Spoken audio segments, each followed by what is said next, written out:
You're listening to a Better Live Than Dead Extracast. Away goes O'Reilly, getting it in over the line, cutting in front of the net, taking the shot, score! Jack Eichel rips it in. Reinhart, backhand, out in front, they score! Reinhart sets up O'Reilly. Carlson, oh, what a glove save by Robin Leonard. Who needs Batman? The Sabres have Robin. Here's Eichel in over the line, going in on one, score!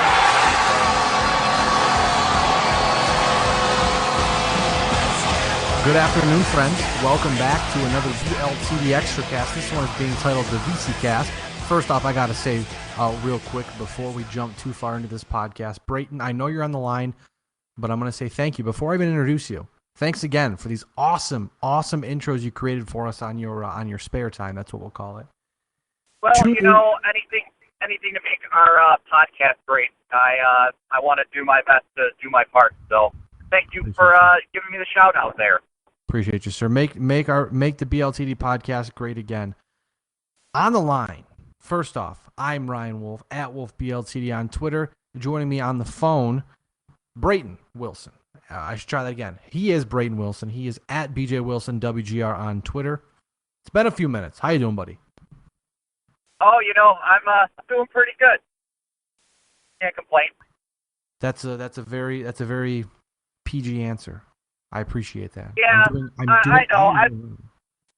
I really have nothing. That's fair. We can talk about hockey though. We've got some bad news, some good news nonetheless, which is why we're here. Now, when you're listening to this podcast, you'll notice that this podcast is embedded in an article about Jimmy Vesey. So we're going to talk about Jimmy Vesey real fast. Not too much though, because obviously we've already written the article. I wrote the article. Thank you so much. I'm tipping my proverbial cap at you for reading. Just kind of wrote about how the Buffalo Sabres aren't in trouble because Jimmy Vesey went and signed with the Rangers, which we're going to talk about in just a second. And just kind of a brief overview of the podcast today. We're going to talk about Jimmy Vesey. We're going to talk about how Vesey affects the Buffalo Sabres in their building of the franchise between now and training camp, which is a couple weeks away. This season's, I think one of our buddies on Twitter, I believe it was Max Marco, said it was 60 days from August 21st, time of recording, for the Buffalo Sabres to open up their season. So we're getting pretty damn close to hockey. So we're going to talk about that, some projected lines. And at the end of the podcast, we're going to close out by taking some of your guys' questions. You were awesome enough to shoot us some questions on Twitter, and we'll answer those questions to the best of our ability for you. But first off, Brayton, to recap, Jimmy Vesey finally decides to sign with the franchise. He goes to the New York Rangers. First off, what were your immediate reactions to Vesey signing with the Rangers?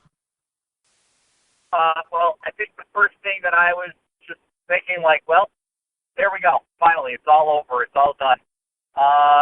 You know, I really was trying not to have a mindset of, oh, well, you know, what would happen if he came to the Sabres? Like, I mean, I wasn't trying to get hyped up thinking he was coming here. I know that right after he was acquired by the Sabres, I had that mindset of, like, man, we get him signed, where would he fit? But as time went on, I, drifted away from that. And really, after it happened, I was just like, okay, it's over, done with, time to move on. I'm kind of at that point, too, where after the first couple weeks of Vesey saying, I like what Buffalo brings to the table, but I want to explore free agency. That kind of told me, I mean, yeah, we've spent days upon days dream lineups and what he can do with Eichel and Reinhart, but you know what? He decided to do what was best for him, and he thought New York was best for him. He said that, and we mentioned it in the article here below. He felt comfortable. He felt like New York wanted him. He doesn't need to be a savior there. The expectations aren't very high for him. At least he feels in that lineup. But also, the fantastic thing about it is for him at least is he feels like he is in a position to immediately step in their lineup and help them. I don't know if he didn't feel that way about other franchises, but for the Rangers, he felt it was the best fit for him and good for him. He exercised a right that was collectively bargained between the Players Association and the National Hockey League. Does it suck he's not in Buffalo? Absolutely, because it would have been cool to see Vesey play with Eichel, with Reinhart, with maybe O'Reilly or Okposo or Kane, whoever it may be. it would have been nice to see, but unfortunately, it's something where it's just it sucks. We've been down this road before, it feels like. It feels like we've been down this road before. But the thing is, he had every right to go to free agency, and nobody should be mad about this. That's something that was agreed upon between the Players Association and the league to allow players like Jimmy Vesey to go and hit free agency after 4 years of college. Now, I think Vesey set the precedent where more players could be more apt to do this in the future because, and let's be honest, Jimmy Vesey, if he wasn't a Hobie Baker winner, he didn't set the bar for his style of play and the way that he played, it probably wouldn't have mattered if he would have went to free agency or not. But since he was so highly regarded for his play, for winning the Hobie Baker, his agency promoted him. They put his name up on every billboard possible around the league, made him a very highly targeted player. And, I think that if Jimmy Vesey were to be not as good, he wouldn't get this notoriety, but he exercised his right. He had every right to do what he did, and the Sabres and the fans should not be mad that he chose to go to New York. It's not the end of the world, as you mentioned in your article. So at this point, I feel like we've beat a dead horse because we've talked so much about it. The article mentions it, and I really just want to move on because at this point, that's really the only option that we have. I mean, we can look at the Buffalo Sabres now, and we can see where we think that the franchise sits. I mean, we know where they sit at this point, but in terms of what can they do to fill the role that was essentially left open by Jimmy Vesey, and it doesn't seem like it's going to be too bad. I mean, they have right now. You have to assume your top six heading into training camp is going to be first line of Evander Kane, left to right, Evander Kane, Ryan O'Reilly, Kyle Okposo. Nailed that one completely down. Second line, because Vesey doesn't come to Buffalo, have to assume that the first line or second line left wing is Tyler Ennis. So you'll have Ennis, Eichel, and Reinhart to start off with. It may not last, but that's at least what I think is going to happen. The third line, which third and fourth are interchangeable, but I just feel that the third line's probably going to be Matt Molson, Johan Larsson, and either Brandon Peary or Yuri Hudler, whatever you want to call him. We'll talk about that and about those guys in just a moment. And then the fourth line, like I said, interchangeable, could be third or could be fourth. Foligno, Gergensons, and Gianta, with Delorier being an extra. And I know that we leave out Justin Bailey, which we'll talk about him in just a moment, but just for a lineup-based questioning here, Brayton, what does your bottom six look like right now in your mind? Well, honestly, I think the top two lines in my head, I have those exactly nailed down the way that you have it. Now, necessarily, I don't think a Brandon Peary or Yuri Hudler is a necessity. It would be a nice add to get one of those two guys. However, if they don't add one of those two guys, that third line right wing spot may be open to some player like a Justin Bailey or a Hudson Fasching, or heck, even if Alex Nylander comes out in camp and blows everyone away, he can maybe get a 9-game trial. But right now, my third line looks something like Matt Molson on the left wing, Zemgus Girgensons after you get him re-signed at center, and then I have Justin Bailey penciled in as of right now, but again, things can happen in training camp. And the fourth line, you just can't split up that line of Foligno, Larsson, and Gianta, who played so well down the final stretch of 20 to 25 games last season. And they were just playing some of the best hockey that all three of those players have played in their tenure with the Sabres. I mean, Brian Gianta in his first year was partially injured. I mean, it was almost a repeat last year. He was injured to begin the year, had a really bad slow start, and then in the final 25 games, he played his best hockey of the season. And with that line specifically, I think that you should try to keep them together as much as possible, and that's a perfect fourth line for a Sabres team. For last year, that line was probably the third line and at times the second line due to some of the injuries. But right now, the Sabres I think they're in good position, even if they don't get a guy like Brandon Fury or a guy like Yuri Hoodler, because, you could try out Justin Bailey to start the season, or, if a guy like Alex Nylander or Hudson Fasching outplays Justin Bailey in training camp, which I'm not entirely sure if that's going to be the case, that those guys can get the chance. But I think the Sabres are pretty good, and you're right. If they do sign Fury or Hoodler, you can slot them in easily on the right wing on that third line. I like the idea. I mean, I bounced the idea around keeping Foligno, Larson, and Gianta together. I think heading into camp, they'll be the third line just because they played so well. And because Larson is shown himself to be a shutdown center the last half of the season, they're likely to get more opportunities. I mean, you can start Molson, Girgensons, and Peary, Hoodler, Bailey, Nylander, Fasching on the fourth line and just kind of switch ice time up as necessary, because we've seen Dan Bilesman's not afraid to give Larson, Foligno, Larson, Gianta more time if they're playing great in comparison to a fourth line, or vice versa. It's not one of those things where he's too afraid to shake things up a bit if he needs to. If a line is playing better, it deserves to get more playing time. He's cool with that. I don't know. I'm not too sure, because I know I'm not sure what type of shot Matt Molson and Zemgus Girgensons are going to get, both who had poor seasons last year, to say the least. I mean, Girgensons started off strong. He was playing that third line center shutdown role, looked like he was going to be able to take the next step and be a valuable portion of that bottom six. And then he took a step back, and then Johan Larsson took the advantage and took a big step forward with obviously Foligno and Gianta flanking him. So again, I think that the Foligno, Larsson, Gianta line gets a shot. If it doesn't work in camp, maybe they break it up, but I'm thinking that'll get at least a 10 or 15 game shot to see what happens, see if they can rekindle that old magic and move forward from there. I like your idea about the fourth line with Molson, Girgensons, and then fill in the blank on the right wing. I'm thinking if it's not Hoodler or Peary, it's going to be Justin Bailey, just because we saw how well he played last year. 20 goals in the AHL doesn't happen on accident. He's a very talented young player. I don't know if he'll ever work his way up into the top six, but if nothing else, the Sabres need good bottom six depth. And if Justin Bailey can go out and score 10 goals a season in the bottom six, or 15 goals in the bottom six, I mean, you see how valuable players, goal scorers in the bottom six are with Stanley Cup winning franchises. And I mean, I'm not trying to get too far ahead of myself here, but looking into the crystal ball, if the Sabres want to make a deep playoff run, they're going to need goal scorers to show up in that bottom six. And Justin Bailey, I think, is the first guy to get that shot to prove he can be in the bottom six and be that strong goal scorer. Because you have to remember this too. After this season, I mean, you figure the Buffalo Sabres are going to make Matt Molson available in the expansion draft. So there's a potential he could be gone.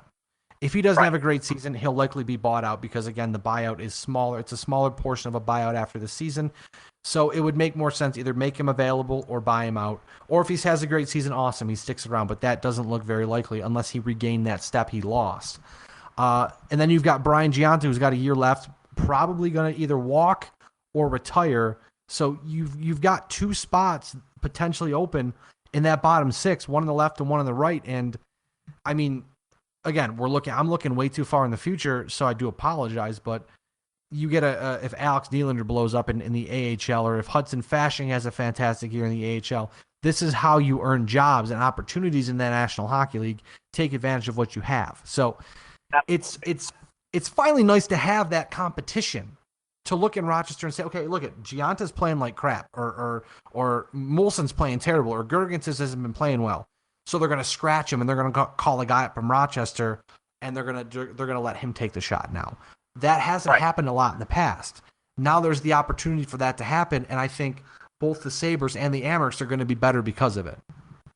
Right, and there's a few guys at development camp that played really well. I mean, Justin Bailey stood out because he was a man among boys at that camp. He was so good.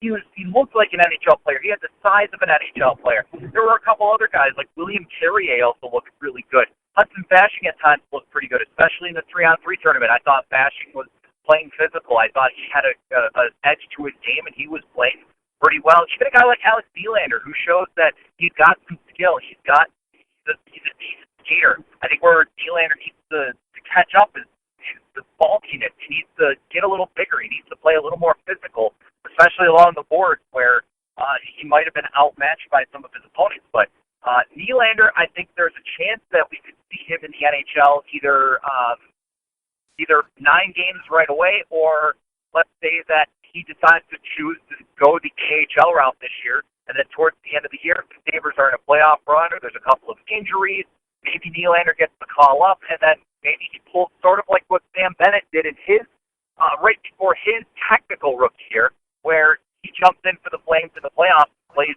extremely well for them. So I think the Sabres have a lot of, I think the best players, the prospects especially, we're going to see quite a bit more of them this year, the quality depth players, the quality prospects, not these Dan Catanacci type of players and Tim Shaler type of players, but players like Nick Baptiste, players like Carrier, players like Hudson Fasching and Justin Bailey, where we're going to see these young kids who are ready to take that step, try out for the NHL. If they don't make it, they're going to try and have the best years they can have in the AHL, but then another year or two down the road, these players that are playing extremely well for the Sabres in the AHL getting called up and then getting sent back, when they get called up and permanently, then we saw the potential that we had for the team, and then 2 years, 3 years down the road, this team will actually come to form, and it's going to be pretty exciting to watch this year. And you know what? Hopefully, I'm crossing my fingers. We'll be there. We'll be both in Rochester and in Buffalo to cover the Sabres and the Amerks this season. A lot of exciting stuff happening. So it's going to be a lot of fun to see. I mean, it's just crazy to think that we are, as Sabres fans, we're reaching that end to the point where, this season you would expect them to be a playoff contender. And we'll talk when we get to the questions here, the Q&A session we're going to have here in just a moment, because we've kind of run through things pretty quick. So we should be able to hammer down some questions here.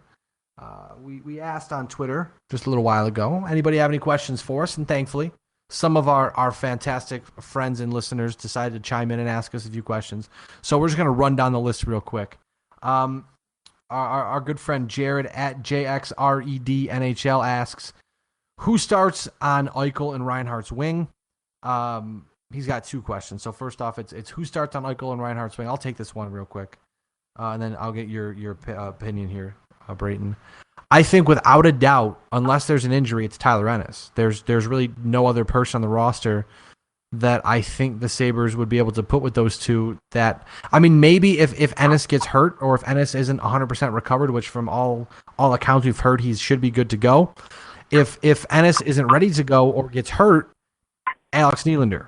That's the only other guy I would think that they'd be comfortable putting with Eichel and Reinhardt that won't slow them down or sap their playmaking ability. I think Tyler Ennis is absolutely the slot-in player right now that seems to be the best fit. But I was also talking yesterday, because I was talking with Matthew Collar, a good friend of ours from WGR where I work, and he's, of course, leaving for Minnesota next week. But with the conversation that we were carrying, we were talking about how good the Sabres could be this year. Dan Cate from WGR was also in this conversation. And Dan asked Matthew, who do you think slots in with a guy like him? Same question.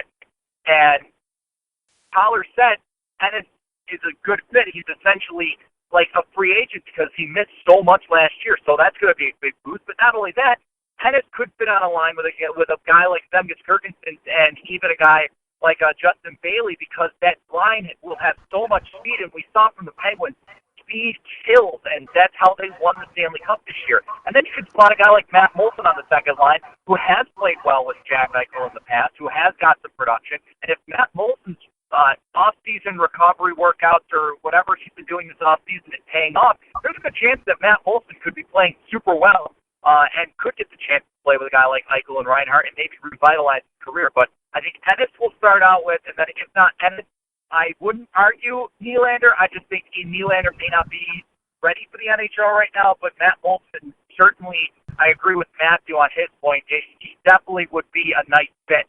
And, of course, the lack of speed that Moulson has would be made up by guys like Eichel and Reinhardt. Now, I'm going to kind of combine 2 questions here because Jared's second question kind of aligns with another one of questions that we got from another good friend, Western New York Hockey Prospects at WNYH2234 on Twitter. He asked, who has the better chance of making the opening night roster, Bailey or Nylander? And then obviously the second question that Jared had was, do you think Bailey and Gooley make the team out of camp? So we'll throw that. We'll kind of make one giant question here. Out of Bailey, Gooley, and Nylander, who do you think has the better chance of making the opening night roster?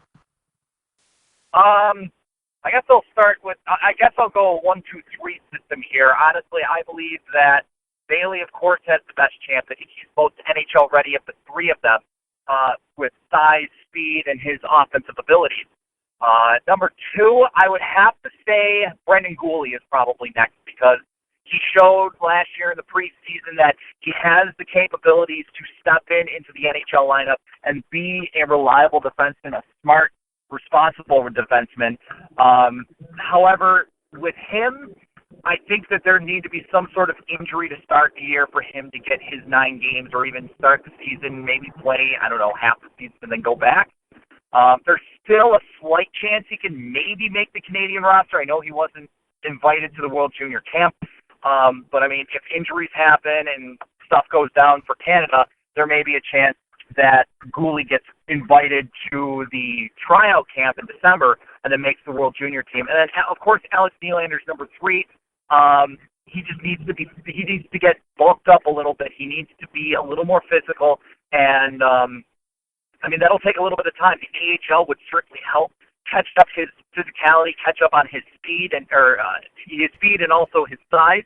And then Nylander will catch up very quickly on the hockey sense and his ability to think at the speed that many of the NHL players do. It's sort of like with Sam Reinhart, where he wasn't physically ready.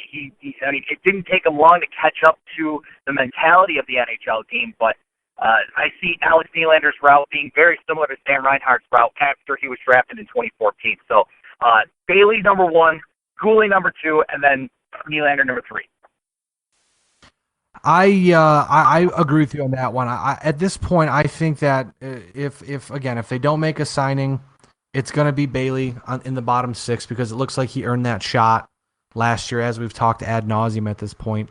I think if Gooley impresses like he did last training camp and can stay healthy, and Dion Phaneuf doesn't concuss him again, I think if there is an ineffective defenseman, or the Sabres don't feel 100% comfortable going into the season with whoever it may be, if a guy gets hurt or someone's just ineffective, like I said, maybe Gooley gets a 9-game look, just to kind of, even if it's just a look to say, look, you're going to play 12 minutes a night and you're going to get a feel of what the NHL is like. We want you to know what an actual regular season game feels like.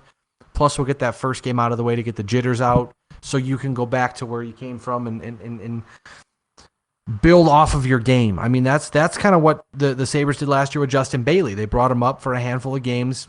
He didn't do bad, he didn't do great, but he did well enough that he was able to go back to Rochester and build off of it. And then we saw him score 20 goals in the season with the Rochester Americans in the AHL. So it's something where I think Gooley would certainly benefit from a 9-game shot.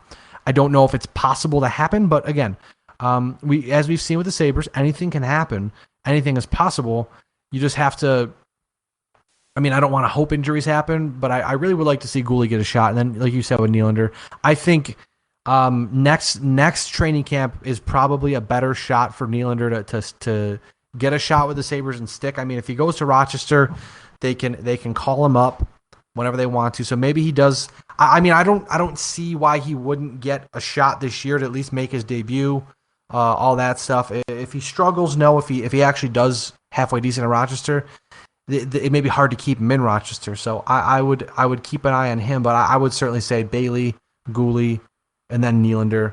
But I don't think Nylander is as far off as we think. Just he needs to adjust to the pro game and then move forward from there. Speaking of Alex Nylander, our buddy Chris Ostrander, the host of the Instigator podcast, check it out if you have not been able to. twointhebox.com. It's at 2ITB_Buffalo as well on Twitter. He wants to know the most important question of the day. Will Alex Nylander get a normal number from the team? This is a total shot in the dark here. We've seen the franchise give players stupid numbers. Does the trend continue with Alex Nylander, or is he able to wear the number he wants to wear? Well, I think the number he wore in Mississauga was 92 after his father, Michael. I think that if he makes the team, yes. I mean, it's going to be very similar to Eichel, where he's given a preseason number, and then when he made the team, he'll get his own number. And honestly, I do believe that it'll be the same thing for Justin Bailey and Hudson Fasching this year. If they make the roster, if they make if they have a legitimate shot and they make the opening night roster, I bet Justin Bailey will go back to his 95, which he's worn ever since juniors. He's wearing it in Rochester. And then I think Hudson Fasching will go to number 24. I mean, it's open here in Buffalo. I don't know if it's open in Rochester, but, I'm pretty sure that if those guys make the roster by some sort of chance, that their number will change as well, and they should be able to. I mean, sure, Alex Nylander could wear 75 like he did at development camp and have that be his rookie number or whatever, but I think eventually these guys will change their numbers to the numbers that they want as long as they're available. I agree. Numbers are fun, especially when the Sabres pretend like they don't matter, because they do matter. I mean, it's just some of us, we like the aesthetic purposes, and I would rather see Bailey in 95, Nylander in 92, Fasching in 24, stuff like that. So it's for people. I enjoy it. I appreciate the question, Chris. It's a good question to ask, and I hope the Sabres recognize the meaning. Bailey's worn 95 forever. Nylander's doing it to honor his dad, and just because he's worn it forever.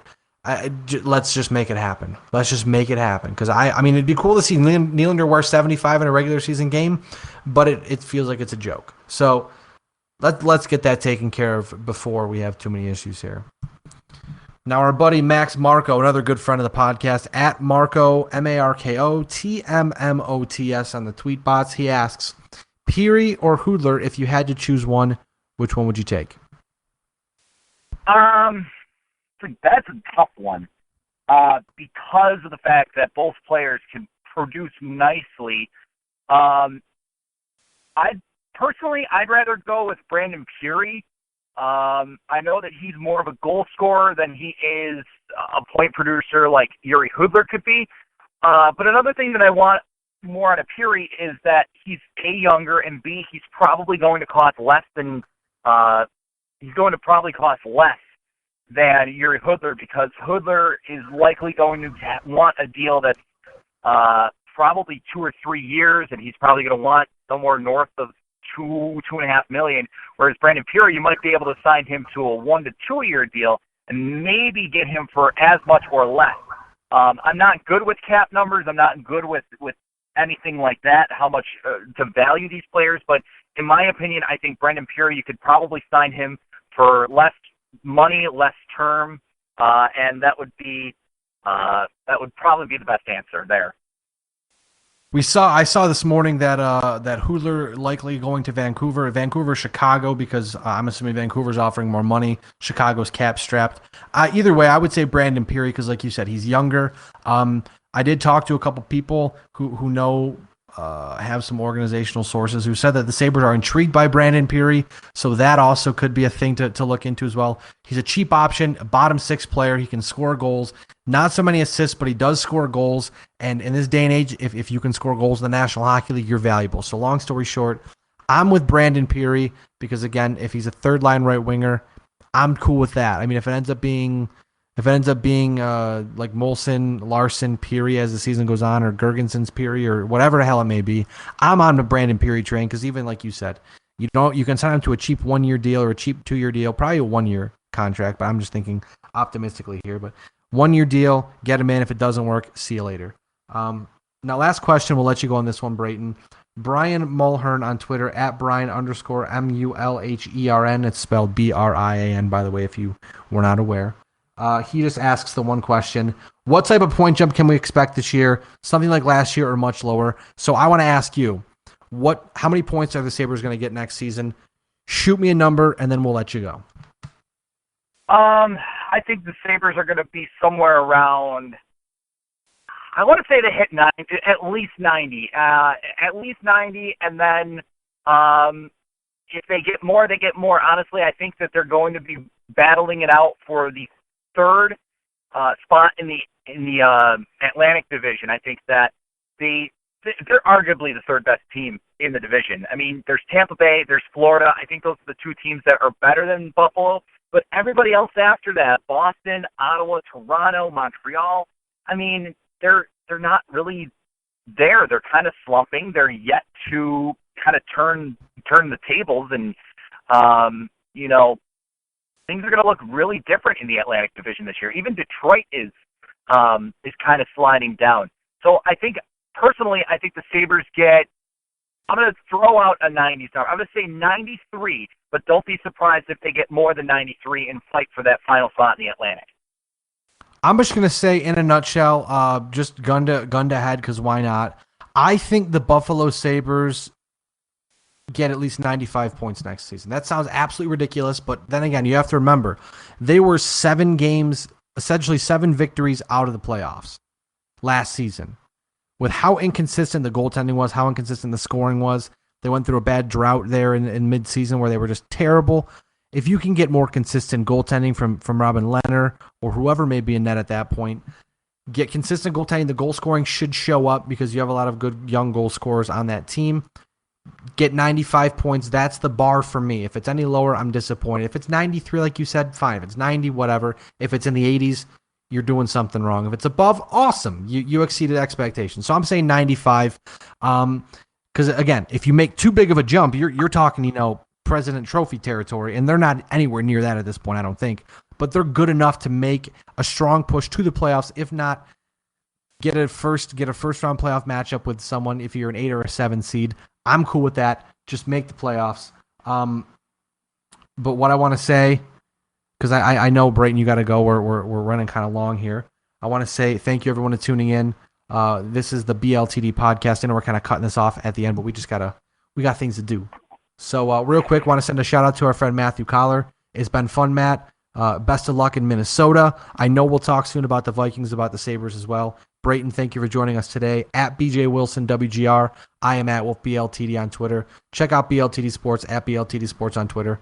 We will catch you guys sometime very soon. Thanks again for tuning in.